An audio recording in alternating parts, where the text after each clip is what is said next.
The second triple header of the Formula One season comes to an end in Spain this weekend. But with it, could McLaren's dominance at the top of the standings draw to a close as well? That's the feeling among many F1 insiders, as new rules are about to come into force to clamp down on flexible wings in the series. But what are flexible wings? Why is F1 targeting them? And what does it mean for the series? Flexi-wings, or aeroelasticity to give it its correct name, has been an occasional focus of intrigue in F1 since the 90s. Many surfaces on an F1 car naturally flex under the aerodynamic load they experience at high speed. But some teams and engineers have learned to exploit the flex on their cars over the years. The focus is usually around the front and rear wings, where bending occurs when the huge amount of downforce cars create pushes down on the surfaces and they begin to bend. Some degree of flex is unavoidable in F1, as the cars can create more than 2,000 kilos of downforce when racing at full speed. But there are teams who have been able to control the bend in their wings. Under the right conditions, they can use this to reduce the drag their cars experience, and that allows them to hit higher top speeds than their rivals. To do this, designers alter the layering of the car's carbon fibre. This changes the characteristics of the material and can allow them to design areas that flex more or less under load. At the same time, they can also retain the strength and weight that is essential for the parts to survive an F1 weekend. The phenomenon has been in and out of F1 over the past 3 decades, but in recent years, flexible wings have been back in the spotlight. Last year, McLaren's rear wing was embroiled in controversy as rival teams claimed it could bend in such a way that the gap between its 2 main planes increased at speed.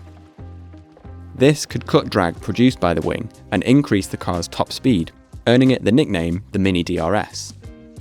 And as is the case with every loophole in F1's rules, once a team found a way to exploit it, every other side scrapped to follow.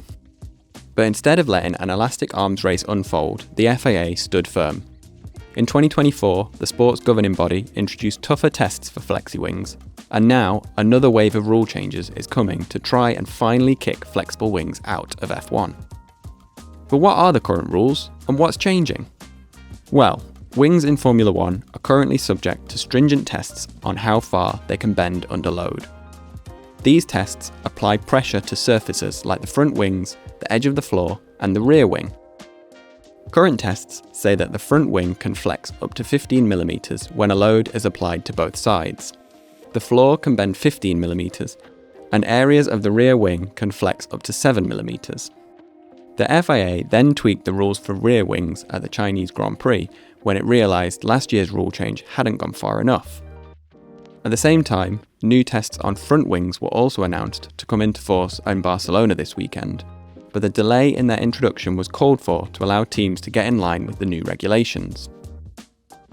So here's what the FIA is changing to try and cut out excessive flex in F1 once and for all.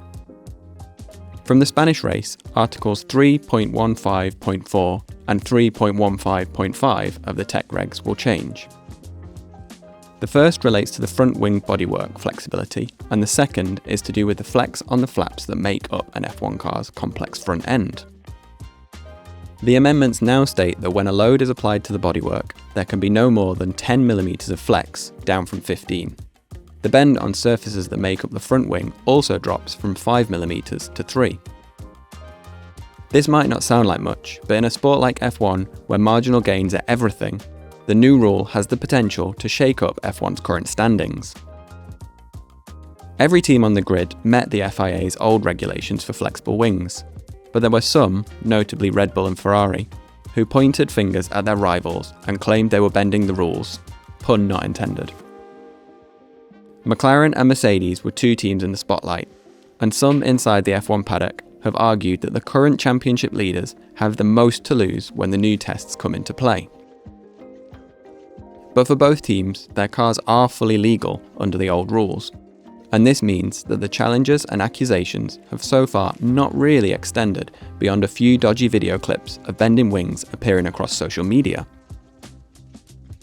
Despite his team's seemingly endless fight against McLaren's wings, Red Bull boss Christian Horner said it would be impossible to know who could benefit from the clampdown.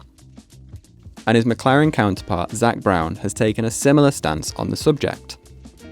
I don't think it's a significant change for us. I think it's too hard to tell who wins or who loses over it, because I don't think it's going to be a material change for anybody. I'm not expecting there to be a winner and loser, or some change in the pecking order at that time because of that change. Brown's words have done little to silence his rivals, and Mercedes racer George Russell previously warned that McLaren would be head and shoulders above the rest until the tough tests came into force. His comments came after his podium in Bahrain, and in the ensuing races, McLaren picked up a further 3 out of 4 victories on track.